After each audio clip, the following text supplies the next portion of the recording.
Were you raised with a religious institution that taught you to not ask questions, not trust your intuition, follow along, do as you're told, otherwise bad things will happen to you? When you start to wake up from that programming and you open up your intuition, it can be challenging. Lots of fears can come up. Today's guest, Felicia Searcy, is here to support us in a conversation about making the shift from religion to spirituality and learning to trust your inner compass again. Join us to find out more. Soul Nectar Show, the Soul Nectar Show. You're invited, delighted to discover who you are. Anything is possible if you believe. So join us on this beautiful journey. Soul Nectar Show, Soul Nectar Show. Before we start this episode, I, Carrie Hummingbird, And I, Akeem Sami. want you to know that You are invited you're invited to join Soul Nectar Tribe. If you like what you hear on Soul Nectar Show, You will love being in person with us in Soul Nectar Tribe. we invite you to check it out. First 30 days is free. Right now, go to carriehummingbird.com, KERRI, hummingbird.com/membership and sign up. We'll see you at our next tribe gathering. And now, on to the show. Hello and welcome to another episode of Soul Nectar Show, that show where we talk about all things essence, where we gather around the campfire and we share our stories of connection to that which is bigger than us, to the great mystery beyond the veil, to those synchronistic moments that lead us inexorably towards understanding ourselves in a deeper way and fulfilling our soul's curriculum, even if for most of that time that we're wandering around in the shadows doing exactly what our souls expect us to, we have no idea what that soul's curriculum might be until much later, when we can look back in hindsight and see the whole master plan, which is always a fun thing to do. And sometimes we can get so crafty with it that we can actually start to read the playbook as we go along and see, oh, yeah, that's that thing. I knew that was going to be coming soon. So I'm your host, Carrie Hummingbird. I decided years ago that I wanted to interface directly with God, Source, Creator, Great Spirit, whatever that is that we are all part of. And I wanted to go direct to it, and I wanted to understand it, and I wanted to have a conversation with the divine, and I wanted to lead my life as a unique thumbprint journey, because I was really sort of sick and tired of people telling me I was doing it the wrong way. And I really wanted to do it whatever way I needed to do it. And I wanted that to be okay. And I made it okay. And I'm on the epic quest now, the journey to understand myself and this planet we're on. And I love to help others to do the same. So if you're interested in a community to do that kind of work, you can always look me up and have a little chat with me by booking a little session at carriehummingbird.com, KERRI, hummingbird.com. Now, today's guest is going to help us to really understand some cool things about the time we're in right now and how we can make that shift from religion to spirituality and learn to trust our inner compass. Felicia Searcy is with us. Welcome, Felicia. Hey, Carrie. Glad to be here. So glad you're here. So Felicia's purpose is her passion, to empower you to discover and express your best self as you live the life you love. She's a 3-time award-winning transformational coach, international speaker, author, and minister who has helped thousands create a path for living their dream life. And for over 20 years, she has worked with people from all walks of life who are seeking the spiritual side of success. And she's a sought-after speaker. I'm so glad that you're here with us today. I'm really grateful that you're letting me interview you. And I love that you also have lots of wisdom. You studied with Sandra Yancey and Mary Morrissey and Les Brown. And so really beautiful people that you've spoken with and been held the stage with, and, you know, you're holding your own. And I would say you're part of the first wave. You know, that's like sort of my speak in Carrie Hummingbird land, since I published the second wave book, Transcending the Human Drama, and studied about this first wave, second wave, third wave, and what we're doing here in this transformation of human consciousness. And so that means that you're a person who's probably been bushwhacking it for quite a while. And really, really probably delighted to find your own inner compass. given everything that you were faced with in your own reality and collective reality. So welcome to the show. I would love for you, Felicia, to share with us some story, whatever story feels relevant to you, of your own awakening process that led you to step more fully into what you're doing for people today. Yeah. So first of all, I'm grateful that you're having me on the show. I feel really honored. I've always been aware spiritually, right? I just remember even as a young kid being aware that there was something bigger and that I was in this conversation with this force and, entered into a more traditional kind of training that when I say training, my religion of origin, that was not supportive and empowering, especially with women.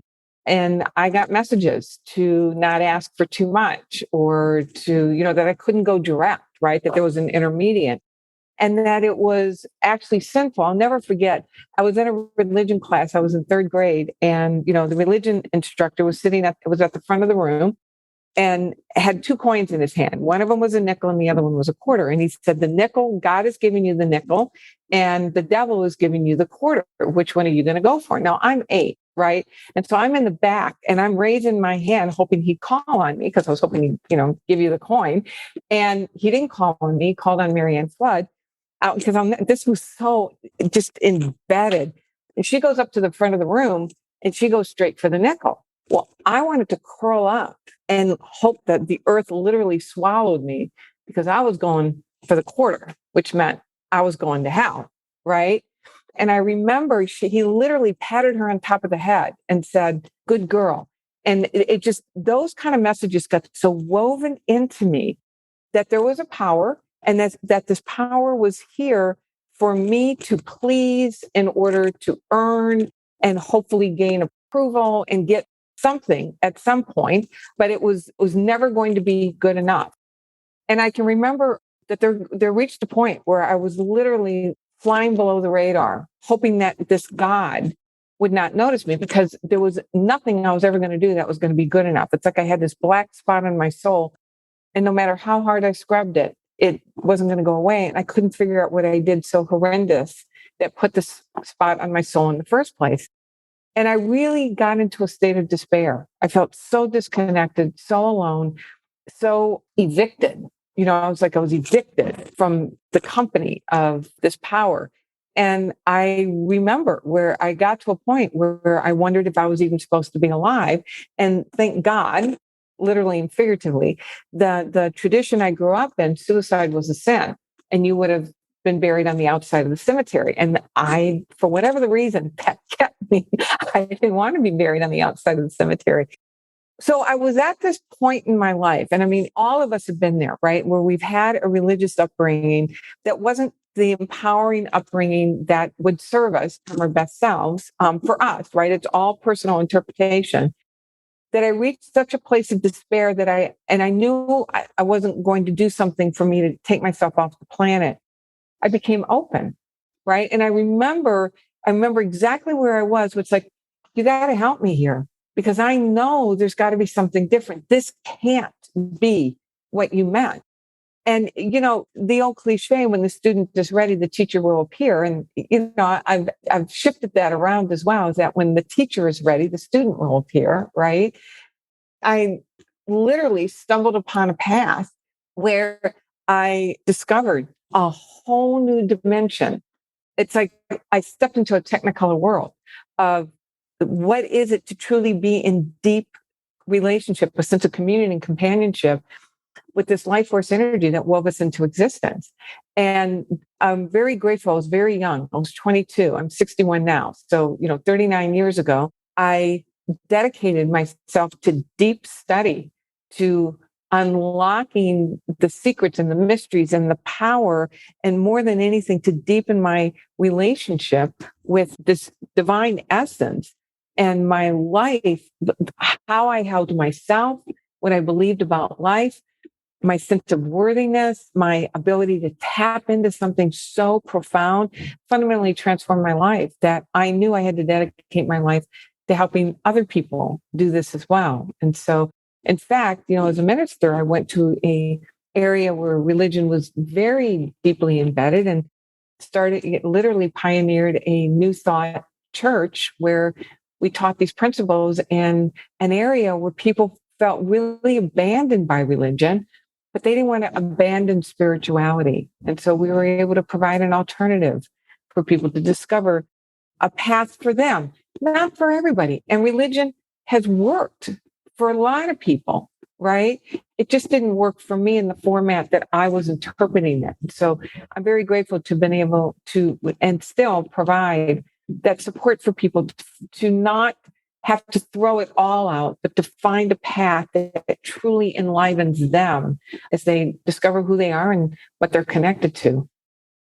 Yeah, I like the way that you use the word enliven, because I feel like people in some religious backgrounds and trainings are not encouraged to ask questions or investigate or be curious or run experiments and certainly not trust their own intuition, right? But there is this, like, when people start experimenting and they say, well, that's killing me to do that approach. Like, I actually just want to die, curl up in a ball and die, doing it the way they're telling me to do it. And then they say, well, I'd rather live. And then they start opening up to their own intuition. One of the first things or lessons that I learned along that path was how to tell if it was right for me is, how does it feel? Does it open me or does it close me? Which one? Yeah, one of the things that I help people understand is that this life force energy is enlivening, right? It's expansive and it's constantly communicating to us, and it's constantly inviting us into a more expanded version of ourselves, which then translates into a more expanded version of our life. And when we're talking about, which was a complete opposite from the lesson in third grade that said, don't ask for too much, right? It's like, oh my God, we live in an unlimited universe. Ask away, right? Because the universe longs to expand and express through us. It's the highest form of our contribution. And it's the invitation for us to discover more of who we are created to be, right? It puts us on a growing edge.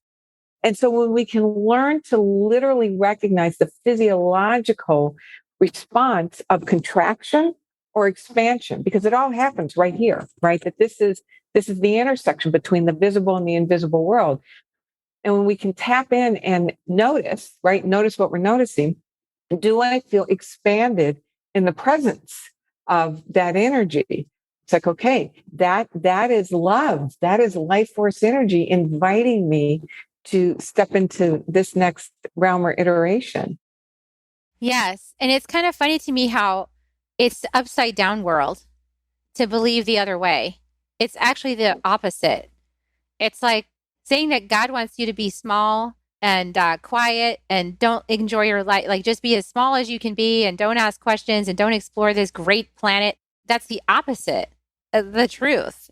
So who does it serve to have it that way? Well, it used to serve people that were in charge of states and republics, right? I mean, that's kind of how they kept people in their place, was to institute these ideas.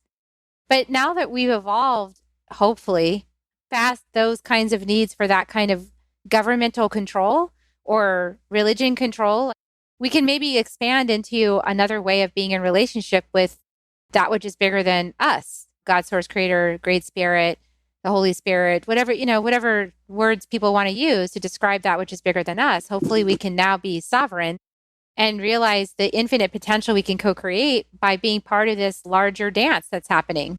Yeah, and I think that there's a piece, because one of the things that I notice, and here's the thing that I really support people keep coming back to, people are given the best that they can at their level of awareness, right? That I know that man at the front of that third grade, it was his best at his level of awareness, and that he believed with every fiber of his being that he was really giving us something that would save us, literally, so to speak.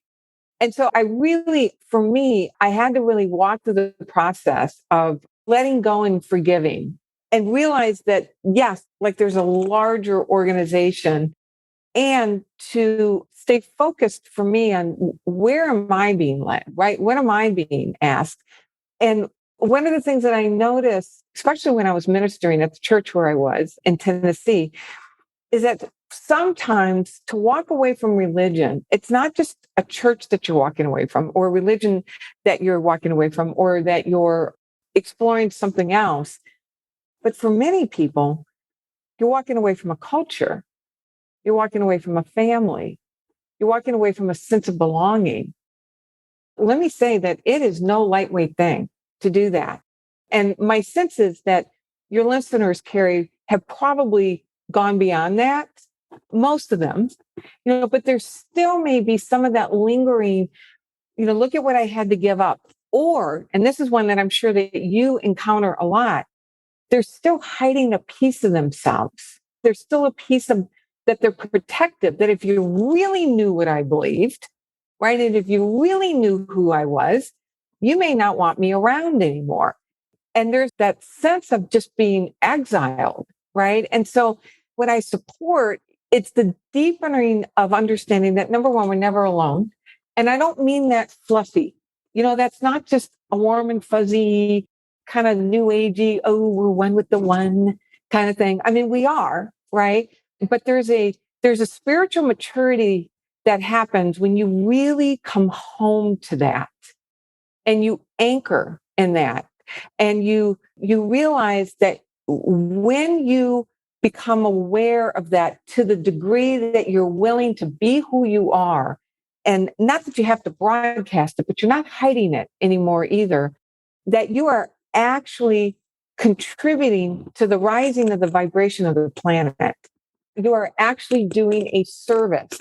And the other thing that happens, and it's really quite remarkable because I watched it with people that I worked with, I continue to watch it in the work that I do, and I know that you see this, is that the more you're able to come home into the reality of who you are and what you're connected to, the more you're able to be present with people for who they are and how they're showing up, and to love them for who they are and to embrace what they can give without asking for something that they just may not be able to give.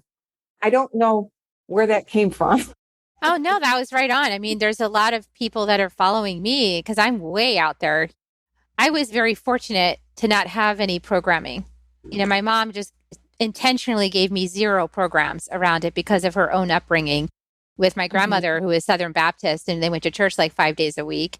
And my grandmother fully believed everything that they were saying, like, oh, women are serving men and you should just be in the background and all this kind of stuff. Although my grandmother was a very strong woman. So it was kind of the opposite at home. Like she was actually the one running the show. And my granddad was just kind of, very humorously puttering along next to her, But Yeah.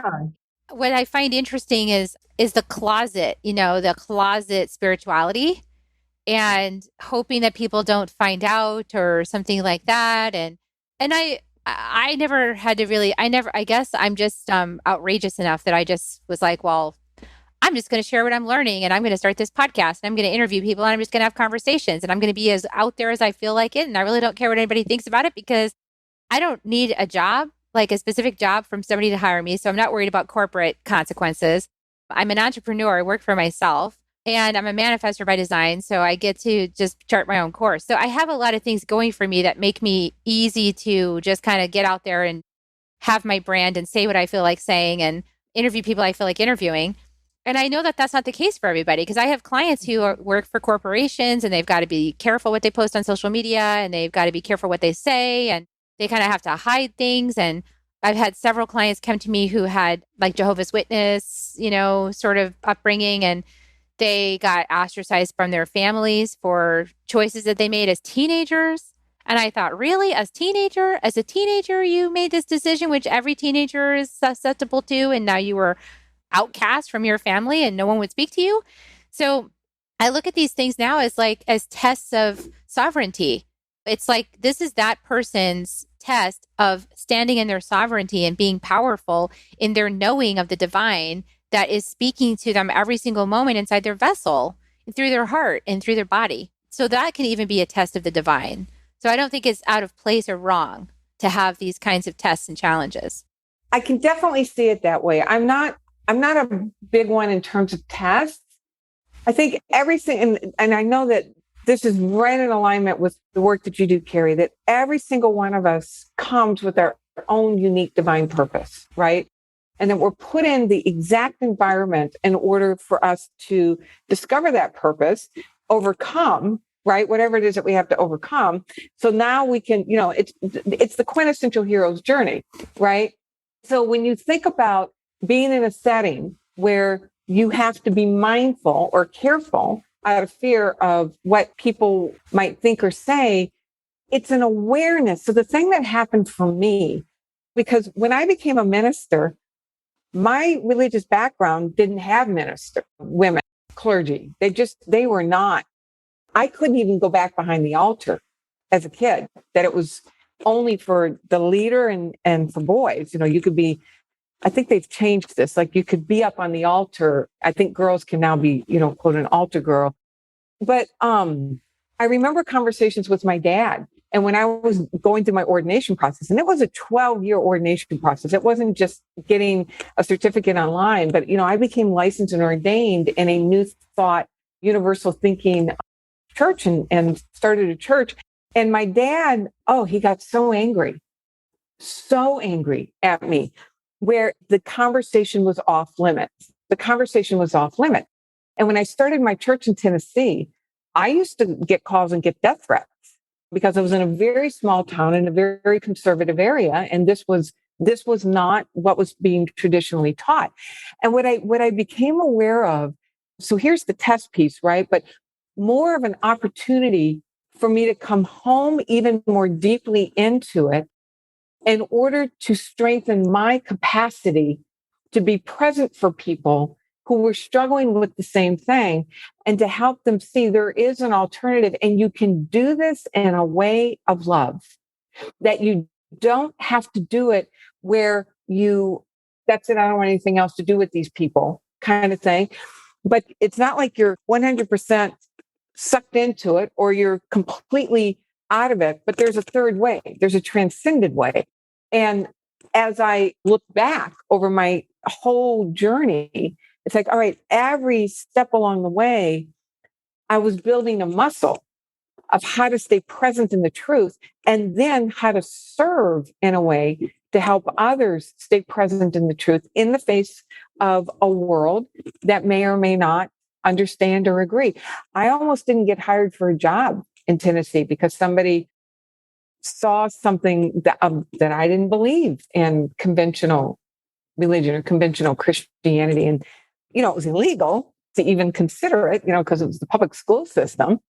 But, you know, they told me later on that I had doubts as to, you know, what your value system was. And so it's the invitation to keep coming home to what's truth, knowing that the highest form of belonging is when you know where you really belong and who you really belong to or what you really belong to, because it's from that place that you're now able to take a stand for people to recognize who they are, no matter what, right? And so it's the building of the muscle that then causes us, you know, in the words of our mutual adored friend, Jennifer Huff, to build a bridge. We get to build the bridge where other people can now come across. And so you're right.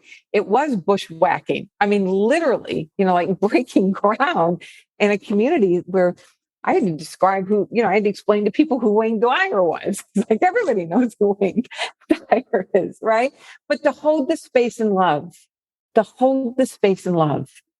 and to give people the opportunity to step in or just simply hold the vibration for that area and beyond.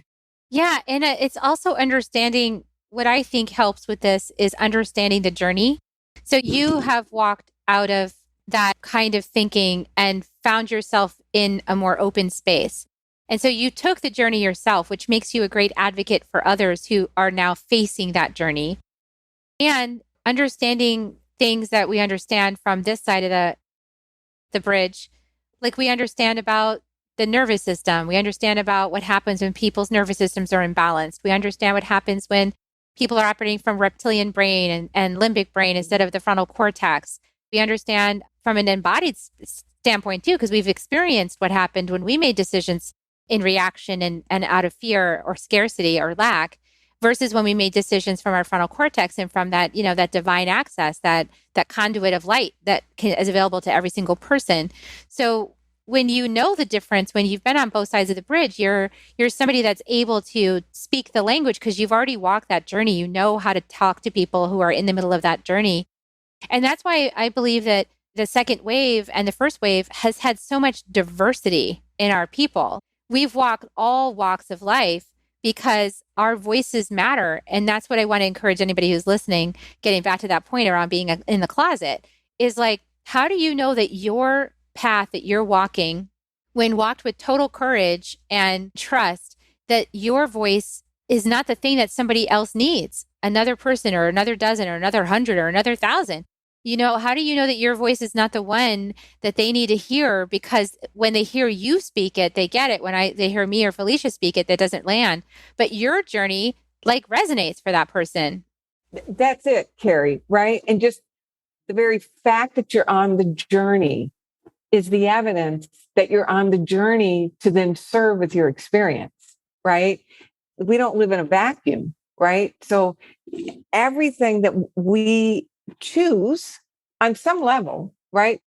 It's all a choice on some level, whether it's a conscious three-dimensional choice or our soul choice. We choose everything, right? And so understanding that as an expanded being, right, that we are created to expand. It's crazy how expansive and creative we are. That is our nature. Our nature is one of creation in order to expand creation, which is we're expanding the experience of spirit, of the universal intelligence. And so knowing that every experience that you're going through, and if you're listening to Carrie, I know this about you, that you have this amazing heart and that you're deeply heart-centered and purpose-driven, that every experience is here not only to grow you, but now for you then to be able to share. And so the very fact that you're going through it is the evidence that it is yours to share and somebody else can benefit from it, that they need to hear your voice. Otherwise, you wouldn't be going through it. Right? You wouldn't have called it, how do I want to put this? Yeah, you wouldn't have called it in, right? You wouldn't have called it in. There wouldn't have been some cosmic agreement with it. It is. It's that realization that that's why I always mention synchronistic connections and things like that at the beginning of the show, because I just realized that every single connection is actually part of the grand tapestry of my particular soul's journey in this lifetime. And so, like the fact that when I was young, I saw that commercial with the Native American man crying because of all the pollution on the ground. That stuck with me. That touched my heart and it stuck with me. Why? Because I needed to keep that in my heart, because I needed to advocate for sustainability on the earth and connection and native wisdom. And, like there was so much in that powerful moment for me. I needed to see that. And why am I been always so obsessed with Martin Luther King? Because he's an expert. He was an expert and still is in the etheric realm, helping all of us be experts in exactly the thing you're talking about, is being a bridge, because his principles and how he organized people to have demonstrations was all about leading from love and not from needing the other person to show up any way different than they are, but just being the demonstration of love in action, even as the person being victimized, even as the people being victimized, to stay in your heart and to stay in your truth and to show up with love no matter what. Like that's why I think he's such a great leader. And I always I've got him on my wall in my bedroom. So I always bow to Martin Luther King on the way in and out of my bedroom. We have so much work to do. And I think that we're all in some aspect of this conversation on the planet at this time. And religion is definitely one of those conversations. Yeah. And you can see in the schisms that are happening within those, religious communities and religious organizations, that they're deep in the question, right? That when we look at, like right now, I know, people talk about how divided we are. And I know it may not look like we are, but we're divided because we're deep in the question, right? That you don't become so invested and passionate and just, dogged about, quote, a particular point of view if you didn't feel challenged. And you feel challenged because collectively we're in the question, right? And so we're at this right time of true, we're at this pivotal point of another quantum leap in our evolution. That we look back through history and, when there was chaos, there was this quantum leap in our evolution. And those of you that are possibly struggling with really coming out of the closet or revealing more, or even owning it yourself, right? Even owning this new level of spirituality and awareness for yourself. I just want to acknowledge your courage and your vulnerability as a light warrior. And I'll never forget, I had a teacher once said, as a light warrior, why would you go where there's more light? You're going to be called to the darkness, right? In order to light up the darkness. And so many of us were being called into those conversations, not to convince. This is not about convincing or even trying to come up with the right words, but it's that intuitive knowing and simply taking a stand for what you know is true. And we don't necessarily have to broadcast. And I'm not saying to, pull out your tarot cards if you're working in a like a corporate suit kind of thing and go into the break room and start reading people's tarot cards or whatever. We're talking about your guides, although you could, but it's standing in your truth in the midst of that and not being in a place of hiding it, right? But just owning that about yourself, knowing that this is divine energy functioning through you, expressing through you. And there's a difference between owning it and not flashing it and hiding it, right? And so own it. It's that hiding energy, right? And so it's understand where it's coming from and who you really are. And then the world needs you to step into the embodiment of who you know deep down that you're being called to be. Yeah, you can be it. I remember I heard this story.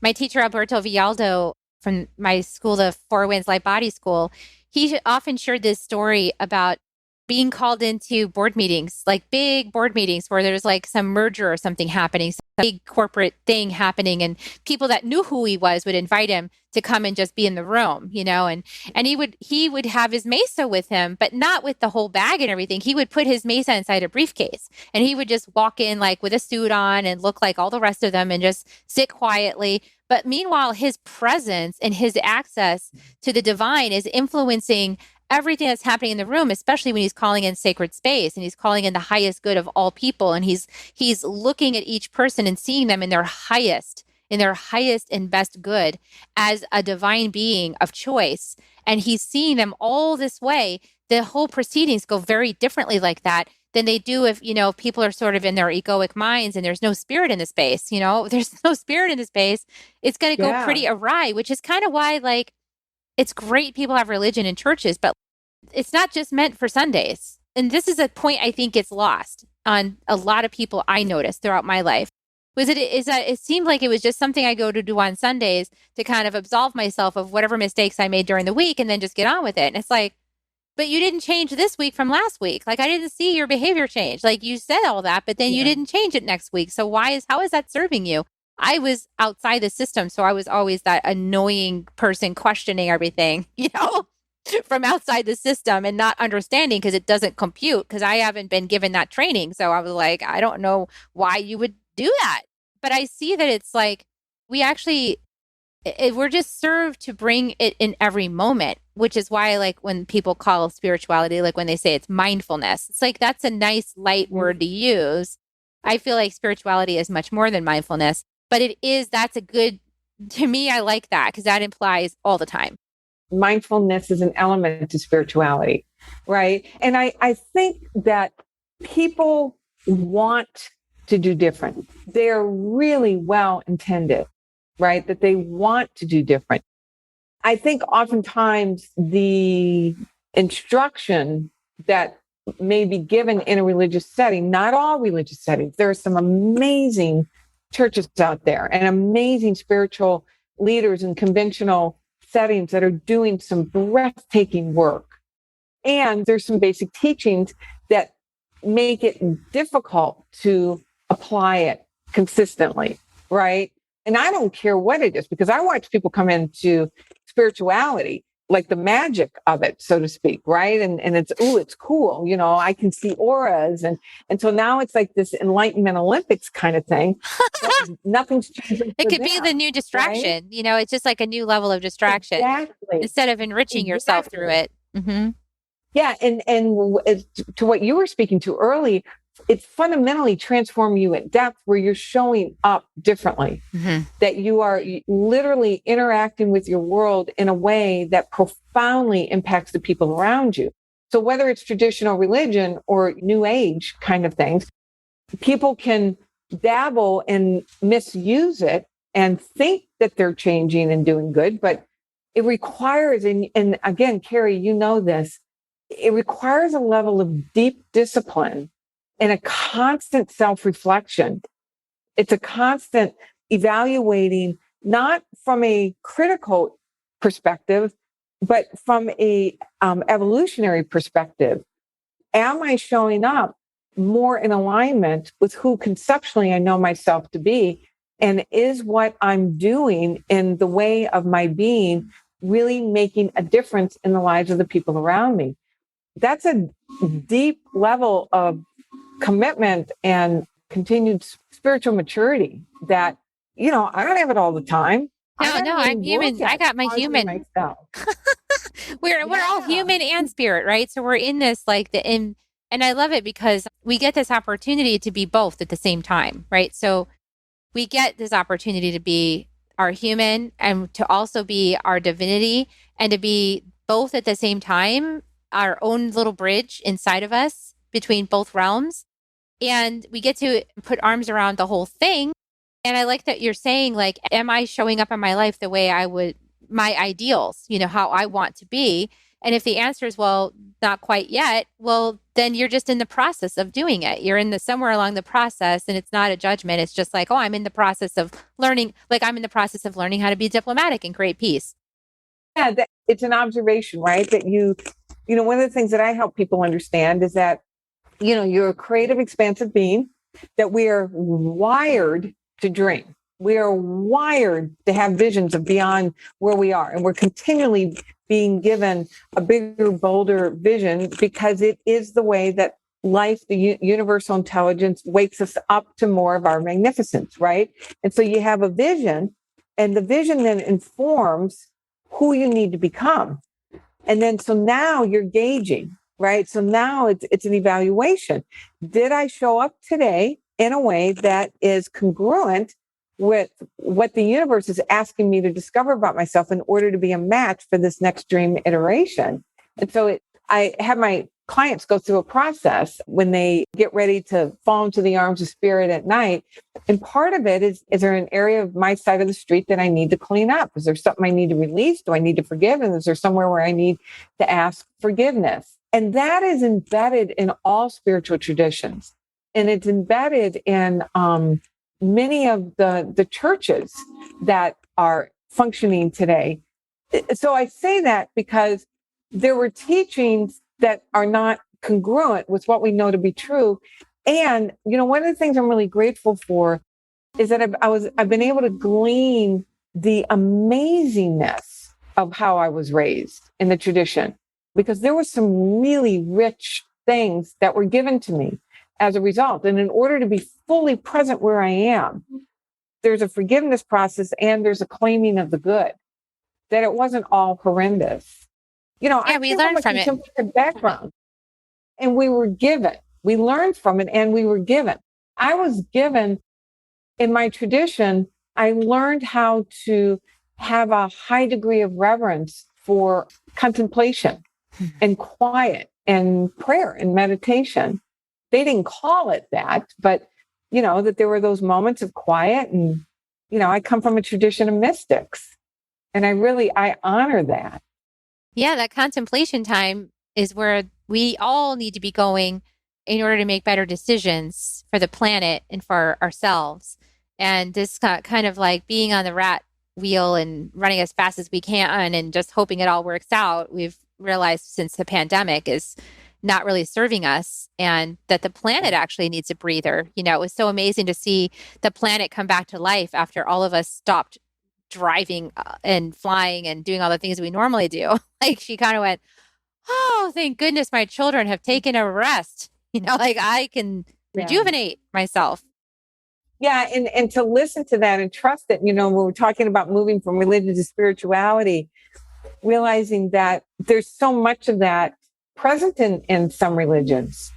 there was a retreat center about 2 hours from us, Swanee. It was up on Mount Eagle. And they used to teach, what was the name of it? It's there was a priest that created it, but a deep centering prayer.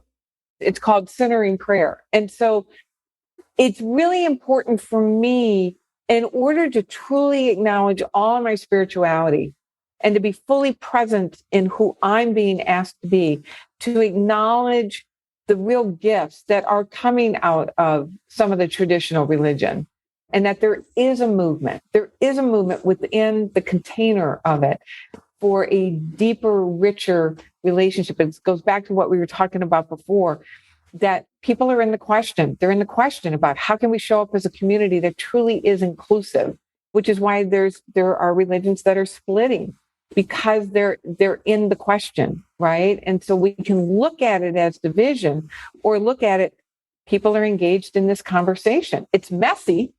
It's really well, it messy. is messy. Yeah.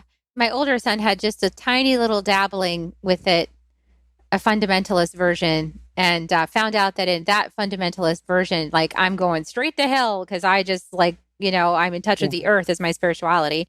And he sat with that for a little bit, and he decided that was bogus. And he went ahead and finished his earth-based spirituality training that he was doing. And he's like, okay, well, I said, well, that's interesting. You needed that experience in order to know what doesn't feel right in your body, is like turning your back on your mother or calling me all these names, or because we had a moment of that, acting from that space. And he's like, I don't know what came over me, Mom.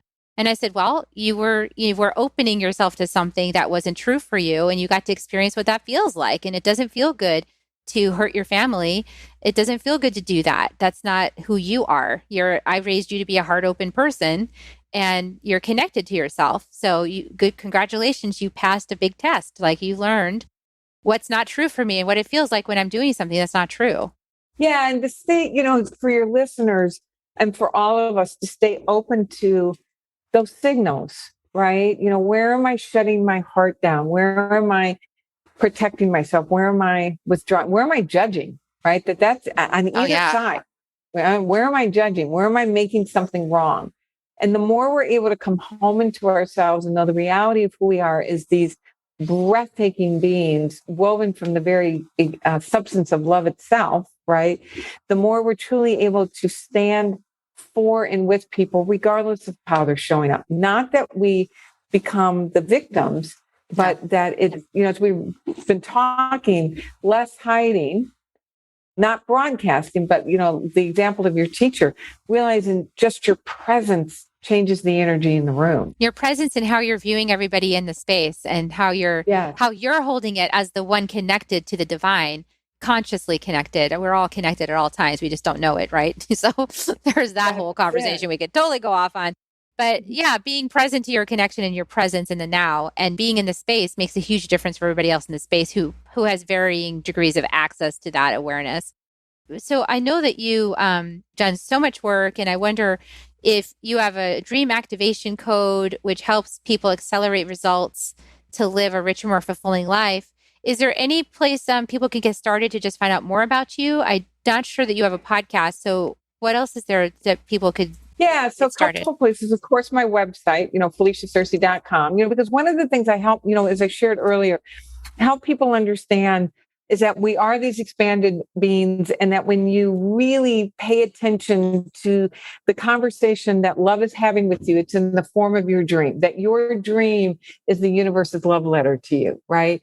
And that you learn to work with universal law. You said you're, a master manifester. Learn to work with universal law in a way consistently that you grow into that person, and your results, your world reorganizes according to who you are and the energetic pattern that you're translating and communicating with this invisible field. So with all of that said, my website, FeliciaSearcy.com, I think there's a gift on it. And then I have a Facebook group where I go in and I do a weekly training. I do an Ask Me Anything. I pop in spontaneously. I support people with their questions and their dreams. So you can go to the name of the Facebook group is Ultimate Life Now. Ultimate Life Now. And there's a couple of questions. You get a gift when you join the Facebook group. And, it's just an opportunity for me to wrap my arms around you and support you in discovering just how breathtakingly amazing you are and support you in living from that awareness. Oh, it's beautiful, Felicia. Thank you so much for sharing all that. I'll definitely put links in the show notes to all of that goodness. And now's the time in the show where I ask the audience, if you received benefit from this interview, please like, subscribe, follow, share this out on social media or with friends privately, whoever you think might be open to the messages or need the messages in this broadcast. Appreciate you doing that. It helps us reach more people who might be the next person to speak as a messenger, given enough time and effort on their personal growth. And maybe that's you. Maybe this is your messenger time, you listener, you wonderful being of light that's been listening to this show. It could be you. It could be your time to start being a messenger and sharing messages. And so I welcome you to share it out and get courageous and see what happens. Notice what happens when you step through the fear into the love on the other side, and notice the beneficial impact you get to make in the world. We're going to give kisses now. Are you ready, Felicia? Here come everybody's kisses. Mm-hmm. We love you, everybody. Have a wonderful week, and we'll see you next time on Soul Nectar Show. Bye for now. If you found even one gold nugget in this episode of Soul Nectar Show, will you do us a favor? Will you subscribe, like, and share this episode? Maybe even write a comment and let us know what you thought about it. We really, really want to engage with you at a much deeper level. Let's be part of community together. Have a great week, everyone. Bye for now. To dive in deeper to nourishing conversation, visit soulnectar.show. Soul Nectar Show. Awaken, awaken. Show. Take a sip from the drip of nectar, from the source of who you are.